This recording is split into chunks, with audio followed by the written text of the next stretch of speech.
ఓం శ్రీ గురుభ్యో నమః. వాగర్థావివ సంపృక్తౌ వాగర్థ ప్రతిపత్తయే జగతః పితరౌ వందే పార్వతీ పరమేశ్వరౌ. శృతిస్మృతిపురాణానాం ఆలయం కరుణాలయం నమామి భగవత్పాదం శంకరం లోకశంకరం. మనం 70వ లహరిలో ప్రవేశించే ముందు ఆంజనేయ స్తుతిలో 11వ శ్లోకం చూద్దాం. రమానాథ రామ క్షమానాథ రామ అశోకేన శోకం విహాయ ప్రహర్షం వనాంతర్ఘనం జీవనం దానవానాం విపాక్ష ప్రహర్షాత్ హనుమాన్ త్వమేవ. రమానాథ రామ క్షమానాథ రామ అశోకేన శోకం విహాయ ప్రహర్షం వనాంతర్ఘనం జీవనం దానవానాం విపాక్ష ప్రహర్షాత్ హనుమాన్ త్వమేవ. ఓ హనుమ, రమానాథ రామ. రమాదేవి ఎవరు? శ్రీ మహాలక్ష్మీదేవి. ఆమె యొక్క భర్త ఎవరు? శ్రీ మహావిష్ణువు. లక్ష్మీనారాయణులే సీతారాములు. ఆయనకు ఆనందం కలిగించావు. క్షమానాథ రామ. క్షమ అంటే భూదేవి. భూదేవికి అధిపతి ఎవరు? భూములను పరిపాలించేవాడు శ్రీరామచంద్ర ప్రభువు. ఆయనకు ఆనందాన్ని కలిగించేవాడు. ఎందుకని? అశోకేన శోకం విహాయ. అశోకవనానికి వెళ్ళావు, సీతారాముల శోకాన్ని పోగొట్టడానికి ప్రయత్నం చేసావు. ఇంతకుముందు సన్నివేశమే. శోకం విహాయ, అమ్మవారికి శోకాన్ని పోగొట్టావు.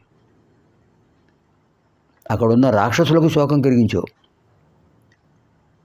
అమ్మవారికి ప్రహర్షం కలిగించావు, సంతోషం కలిగించావు. వనాంతర్ఘనం జీవనం దానవానాం. రాక్షసులను మర్దించి వాళ్ళ జీవనాన్ని పూర్తిగా తొలగించేసావు. విపాక్ష ప్రహర్షాత్, అశోకవనాన్ని ధ్వంసం చేసేసావు. సంతోషాతిరేకంతో అద్భుతంగా రాక్షస సంహారం చేసావు. హనుమాన్ త్వమేవ.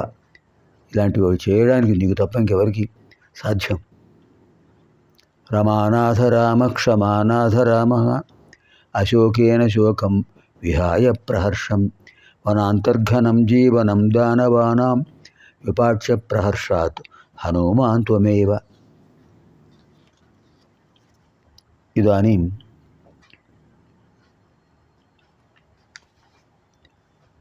సప్తతితమ లహర్యాం ప్రవిశామః.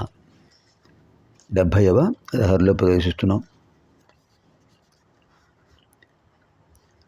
అర్హసి రహసి స్వతంత్ర బుద్ధ్యా వరివసితుం సులభ ప్రసన్నమూర్తి. అర్హసి రహసి స్వతంత్ర బుద్ధ్యా వరివసితుం సులభ ప్రసన్నమూర్తి. అగణిత ఫలదాయక ప్రభుర్మే. అగణిత ఫలదాయక ప్రభుర్మే. అగణిత ఫలదాయక ప్రభుర్మే జగదధికో హృది రాజశేఖరోస్తి.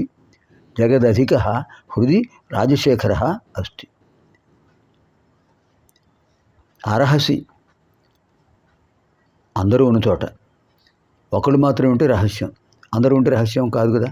అర్హసి, రహస్యం కాని చోట, 10 మంది ఉన్న చోట.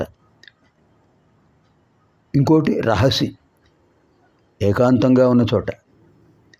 స్వతంత్ర బుద్ధ్యా, స్వేచ్ఛగా ఉన్న చోట. వరివసుతం, సేవించడానికి సులభుడు. ఏకాంతంగా వ్యక్తిగతంగా ఎవరైనా స్వామివారు ధ్యానించవచ్చు, పూజించవచ్చు, అభిషేకం చేసుకోవచ్చు. సామూహికంగా ఏకాదశి రుద్రాభిషేకాలు, జపాలు, తపాలు కూడా స్వామివారి గురించి సామూహికంగా నామజపం చేసుకోవచ్చు. శివనామ సంకీర్తనం, సామూహిక ఏకాదశి రుద్రాభిషేకాలు చేసుకోవచ్చు. ఇంకా స్వేచ్ఛగా ఆయన్ని సేవించవచ్చు. సులభ ప్రసన్నుడు. శంభో మహాదేవ రక్షించుకుంటే వెంటనే అభయమిస్తాడు ఆయన. సులభ ప్రసన్నమూర్తి, నిర్మలమైన అనుగ్రహభావం కలిగినవాడు. అగణిత ఫలదాయక, అగణిత ఫలదాయక. స్వామివారు ఇచ్చే ఫలితం ఇది అని గణించడానికి లేదు. అసంఖ్యాకమైన ఫలితాలను ఇస్తారు. ఇంత అంత అని ఆ ఫలితాన్ని మనం అంచనా వేయలేం. జగదధిక, జగత్ అధిక, జగత్తులో అందరికంటే మహత్తరుడు ఆయన. ఎవరు? ప్రభు. ఈశ్వరస్య ఇదం ఐశ్వర్యం. ఈశ్వరుడి యొక్క సంబంధించిన దాన్నే ఐశ్వర్యం అంటారు. ఆధిపత్యం అది ఉన్నవాడు ఆయన. ప్రభు రాజశేఖర. రాజా అంటే చంద్రుడు, శేఖర అంటే శిరస్సు, శిరస్సుపై చంద్రుడు ఉన్నవాడు.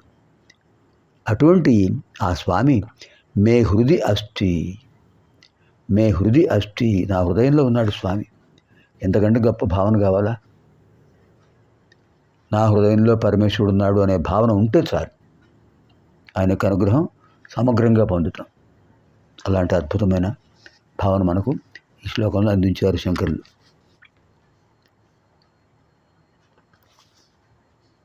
ఇందులో స్వభావోక్తి అలంకారం ఉంటారు దీన్ని.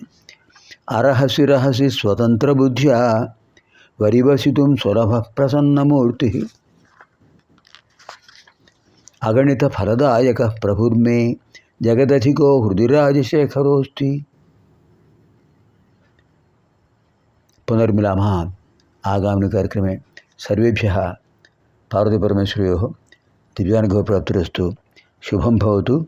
స్వస్తి.